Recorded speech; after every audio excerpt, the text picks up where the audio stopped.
Hi, so my name's Grace, and you might already know this, but I'm on this trip around Europe and America, just seeing things, and if God has something for me to do, like asking Him to show me so that I can do it, so I can serve Him at the same time. And anyway, halfway through my trip, I'm in my Europe part, and I actually fell down some stairs and broke my arm, and was totally devastating because I'm traveling on my own, and it was the day before I was going to go to Paris, and I always as a child wanted to go to Paris. So when my arm broke, I was like, oh no, I was actually heartbroken, not just bone broken. And so I said to God, you've got to talk to me. And I listened to some sermon by Kim Walker, and I didn't really think I needed to, but I felt that I should. And she said 2 questions in her sermon. God, what were you thinking when you made me? And how much do you love me? And these were 2 questions she felt to ask God. So I thought, well, no idea why I listened to this 40-minute sermon, but I will remember those 2 questions, just in case. Anyway, I felt fine, so I stopped worshipping God and carried on.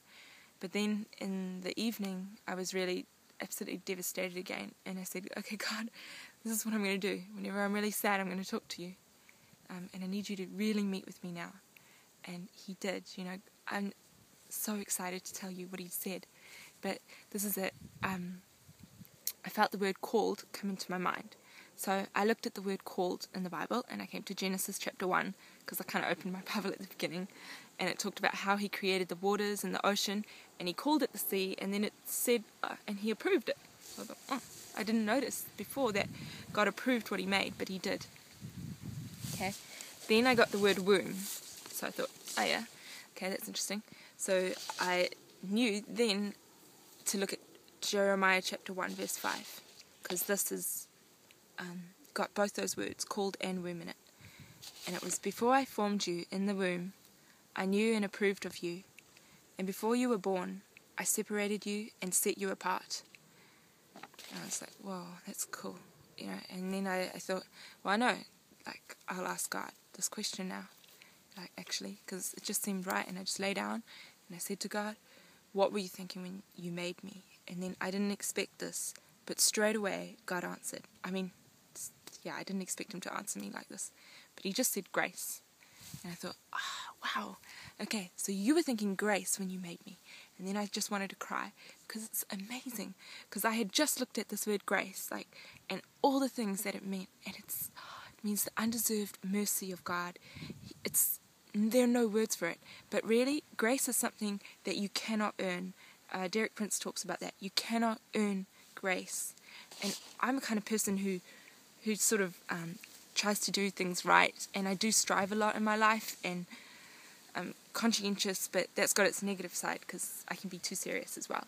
And so for God to tell me, I have grace for you. I was thinking grace when you made me.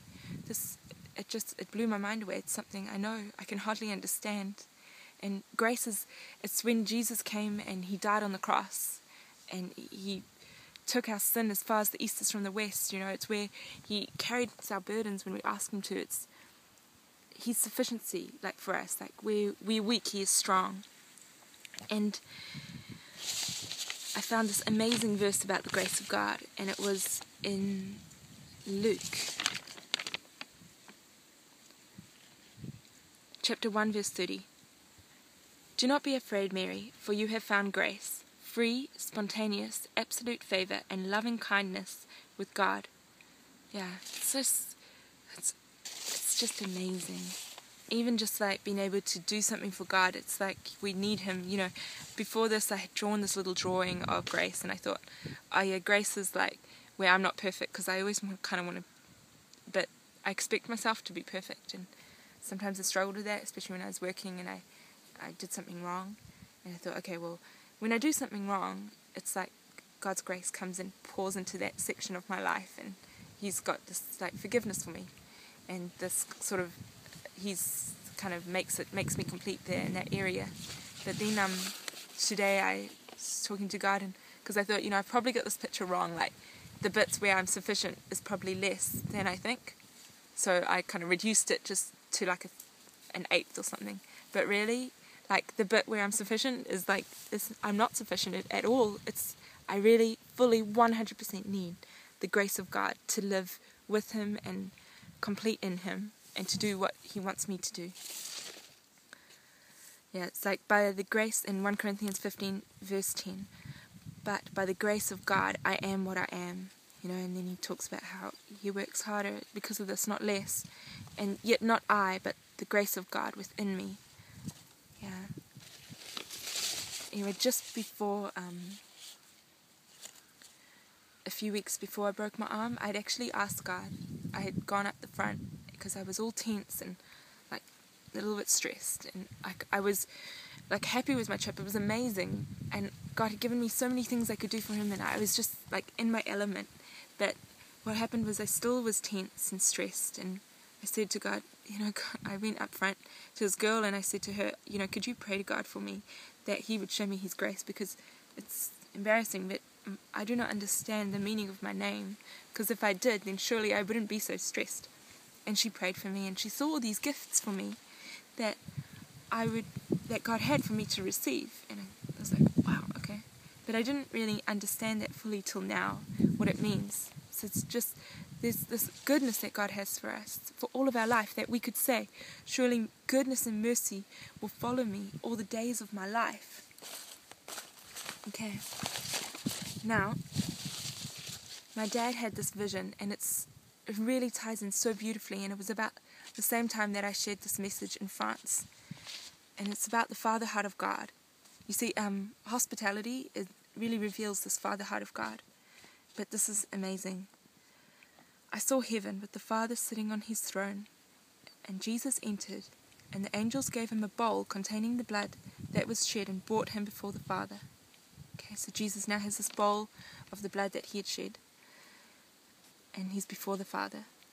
And Jesus gave the bowl to the Father and said to Him, "How I love them! I've done what you told me to do, suffered and died on the cross." The Father stood up and said, "It is complete. How I love my children." He poured the bowl of blood over the earth and said, "They are forgiven, and their lawless deeds I will remember no more." The angels seated next to the Father, and the Father said to the angels, "Go and bring my children to me, that I may hold them to my chest, because I love them so much. I am Jehovah. I am a personal God, who love each child of mine as an only child. I will provide for each one. I will heal each one, and I will be with each one forever, and I will never leave or forsake them." Yeah, it's incredible. I wasn't actually able really to receive God's grace fully in my life. Like, I received His salvation. Yeah, He died for my sins, and I'd asked Him to forgive me, and I'd started to hear from Him more. But I wasn't really living in this freedom and this amazing gift that He has. And then, so it's like God then showed me why. Because after I broke my arm, I went to France for a week, and it was really hot there, and I was staying with a family that I didn't know. Like, it was part of a mission thing that I'd already planned. And I got to a point where it was so difficult because I was so tired. And I was so tired because when people would say, "Can I help you?" I'd say, "No, I'm fine, I can do it myself." And really just so, I said to God, "What is wrong? I can't do this." And then He showed me, "Oh, you're just really proud. You can't actually receive help from people. And that's not just because you don't want to be a pain, it's because you're proud." And I said, "God, you've got to change my heart. I cannot change my heart. Please." Really, I was really wanted this to happen because I could see how I couldn't go on anymore. And He did. God came and He softened my heart. And the family I was staying at, it's like, as much as I want to speak to you about grace, so they wanted to offer me hospitality. It's something they really had on their heart to do. And I was more and more able to receive their hospitality and enjoy it. And then I went to Switzerland, and wow, I guess I was really in a place of need. And my friend there, she met my needs. Like, she cut my hair, and she even cut my fingernails, and it was like I was able to completely relax with her and just receive from what she had for me, to offer me, and her kindness and her love. And then I went to her family, and they just loved me as someone in their family. And even like being in that family, like God, He spoke to me about more things that He wanted to free me from, like fear, so that I would be able to completely trust Him. So my next part of my sermon, like I'm going to do this in 2 parts, okay, to conclude it, is talking about your name and your purpose, and then God's perfect love, and that drives out all fear. Okay, thank you.